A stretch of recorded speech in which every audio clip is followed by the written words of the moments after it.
Bonjour, une nouvelle journée avec une nouvelle vidéo aujourd'hui.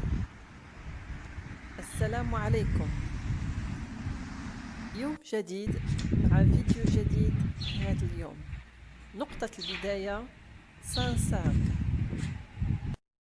Le village de Saint-Sargues بعيد على جنيف ب 38 كيلومتر، بعيد على لوزان ب 50 كيلومتر، بعيد على فرنسا ب 9 كيلومتر.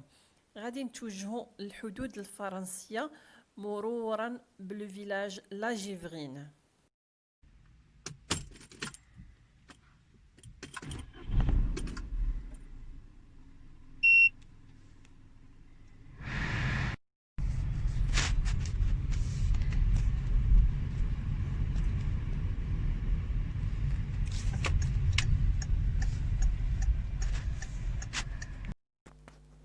كيف ما شفتوا معايا الفيديو السابق بأن سويسرا كتجاورها 5 ديال الدول، من بين هاد الدول كاينة فرنسا.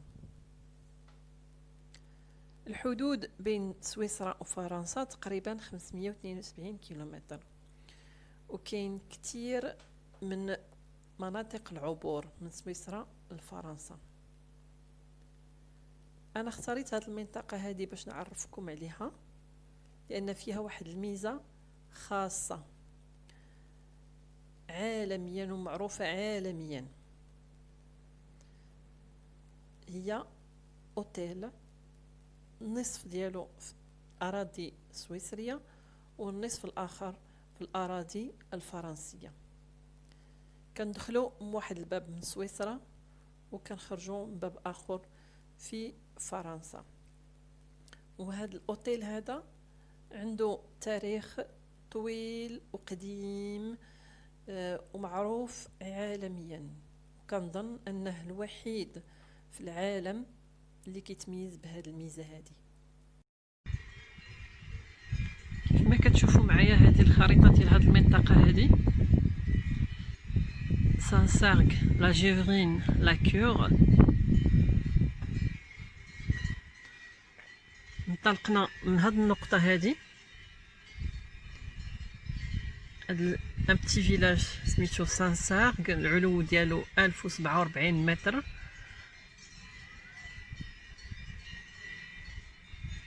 هذا رون بوين رئيسي في هذه المنطقة هذه. هاد الطريق هذه كنجيو من جنيف،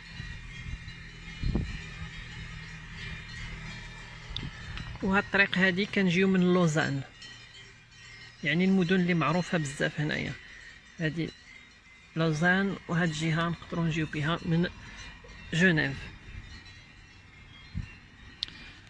دونك انطلقنا من هنا. احنا دابا متواجدين في هاد المنطقة هذه لا جيفرين، يعني هذا هو الارتفاع ديال هاد المنطقة هذه 1228 متر. من بعد غادي نتوجهوا لا كور. لا كور هي آخر منطقة في سويسرا، من بعد كندخلوا المنطقة الفرنسية. يعني حنايا ماشيين لهاد لوطيل هذا اللي اسمه لو فرانكو سويس، موجود في لا كور.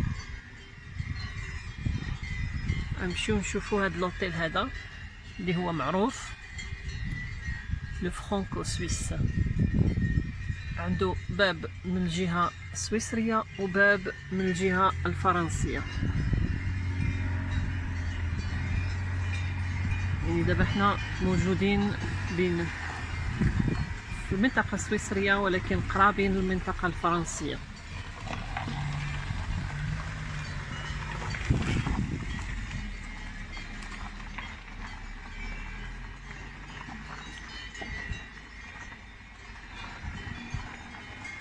دابا نكملوا الطريق ديالنا ان شاء الله، نمشيو نشوفوا هذا الاوتيل هذا معروف لو فرانكو سويس.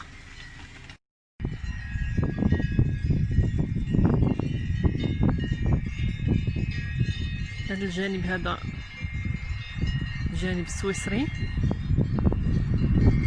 الجبال اللي كنشوفوهم بعيدة شوية. هذه المنطقة هذه منطقة فرنسا، جبال فرنسا. جبال فرنسا كتنتهي في هذه النقطة هذه تقريبا. من هنا هادو جبال سويسرية.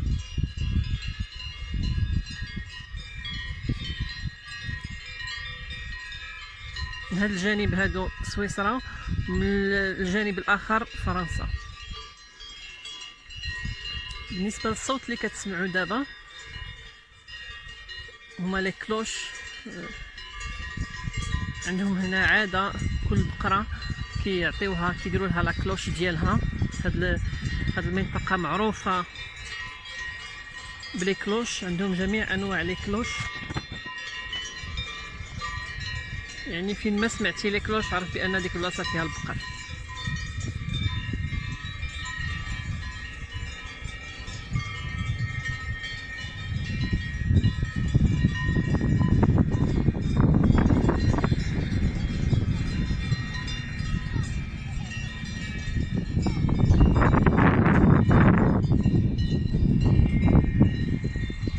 دابا في الطريق ديالنا الى فرنسا.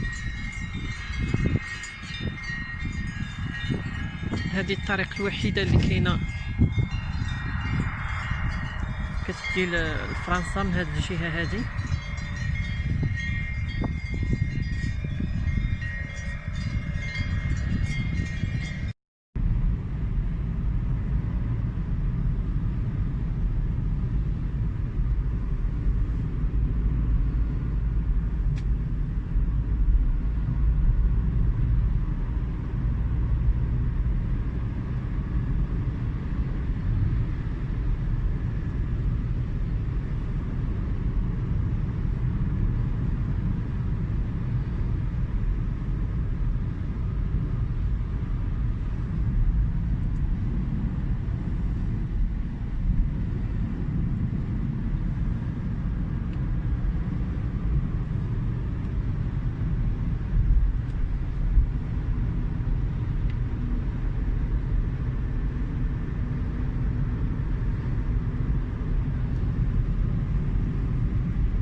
دابا وصلنا لاخر فيلاج في سويسرا، هو اسمه لاكور. هاد الفيلاج النصف ديالو سويسري والنصف ديالو فرنسي. في سنة 1862 وقعت فرنسا واحد الاتفاقية مع سويسرا وعودوا الحدود، وبالتالي بعض الأسر اللي كانت فرنسية رجعت سويسرية. والمبنى الوحيد اللي بقى مشترك منذ القدم بين سويسرا وفرنسا وهو هذا الأوتيل لو فرانكو سويس. أوتيل لو فرانكو سويس نصف فرنسي ونصف سويسري.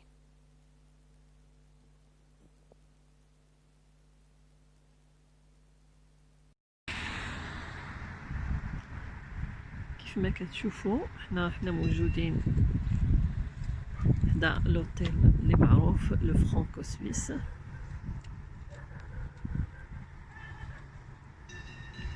اوتيل اسمه لاربيزي.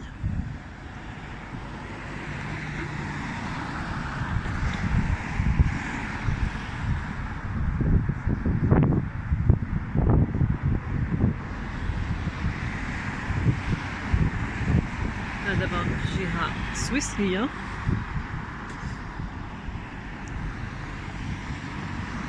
هذا الاوتيل معروف، عنده باب في الجهة السويسرية وباب في الجهة الفرنسية.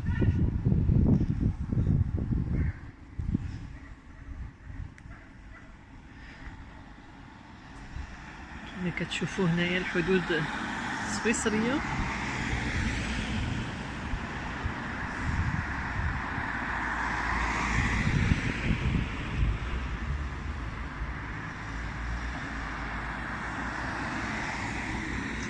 هذا لوطيل باب الجهة السويسرية.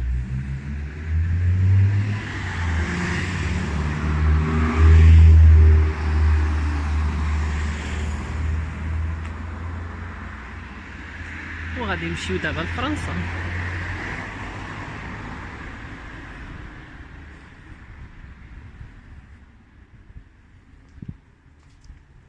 هذه المنطقة السويسرية، وحنا وصلنا لفرنسا. هذه المنطقة الفرنسية.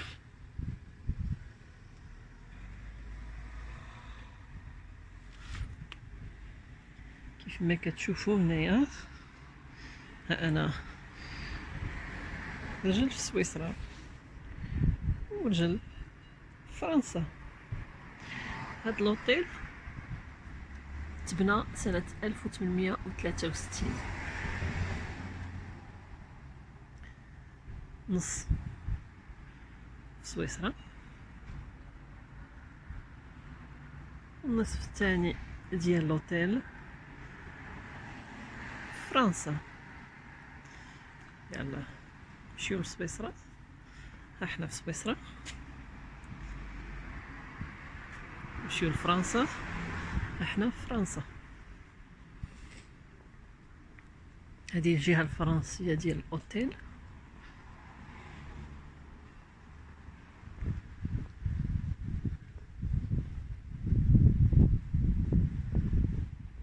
حنا دابا كنتواجدو في فرنسا.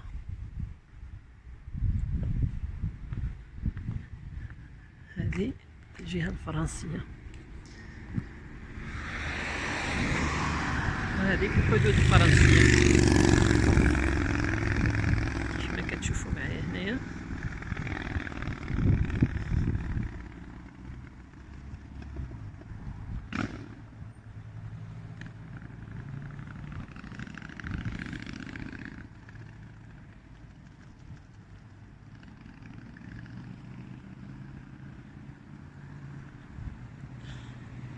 هذا لوطيل فرانكو سويس لارليزي، الجهة الفرنسية.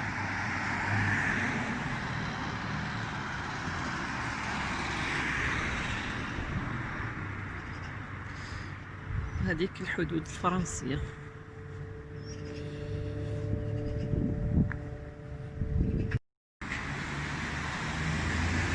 كيف ما كتشوفوا معايا حنا في باب لوطيل لو فرانكو سويس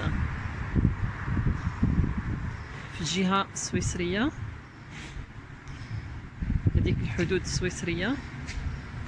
حنا موجودين في الباب ديال لوطيل.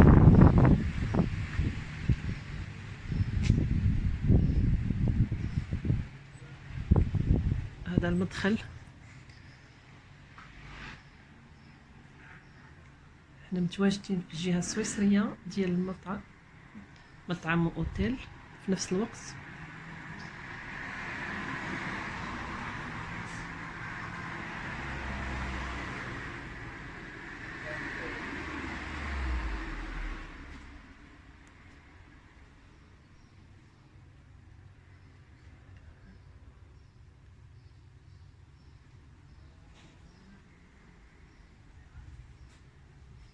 حنا دائما كنتواجدوا في الجهة السويسرية ديال لوطيل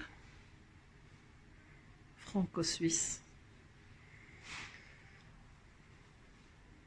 كيجمع بين التقاليد الفرنسية والسويسرية. كلشي فيه مشترك بين فرنسا وسويسرا.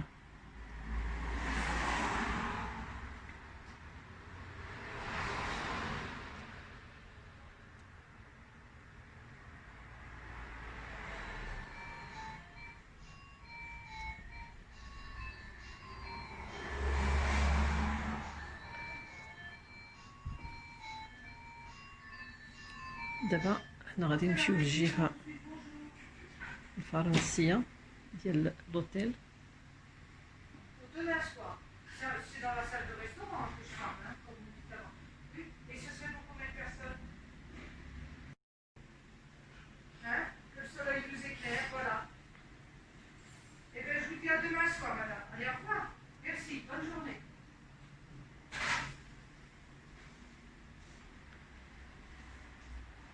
هذا مطعم ريستورون.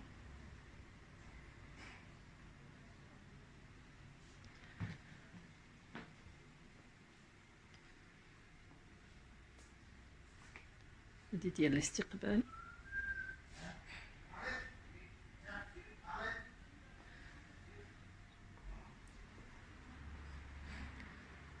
هذا كافيه.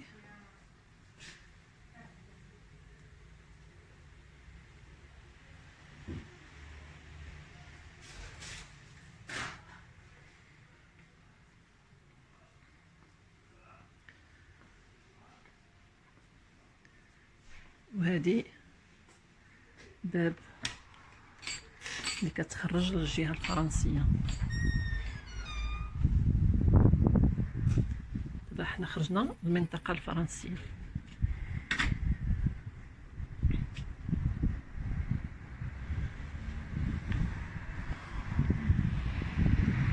هذه الباب ديال الفندق في المنطقة الفرنسية.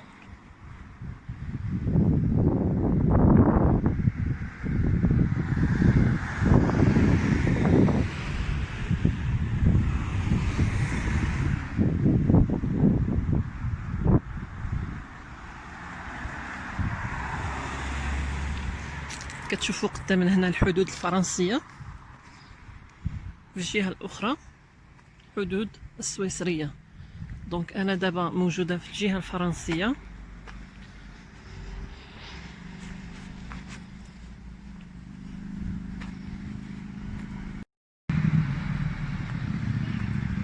هذه الجهة الفرنسية، هذيك الحدود ديال فرنسا.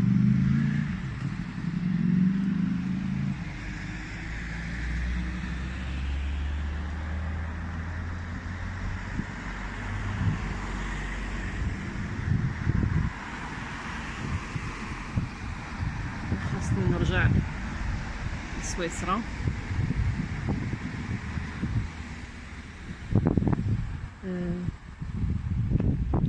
نحاول نرجع من الجهة الأخرى، نمشي للسيارة.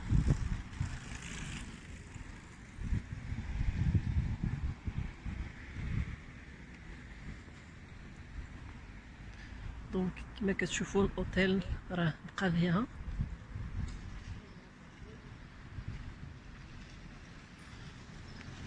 هذيك فرنسا وهذه سويسرا.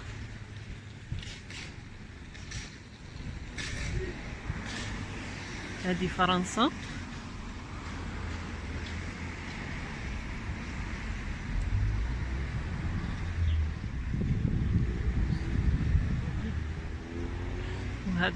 هذه محطة القطار ديال سويسرا.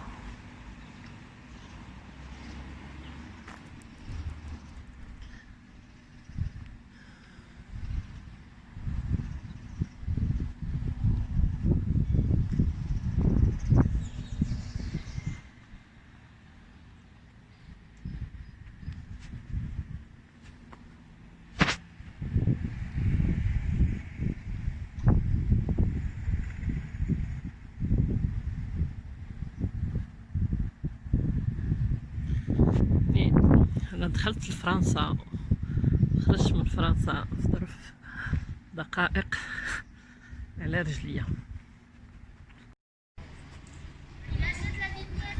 كيف ما كتشوفوا حنا رجعنا النقطة ديال البداية ديالنا، درنا الدورة.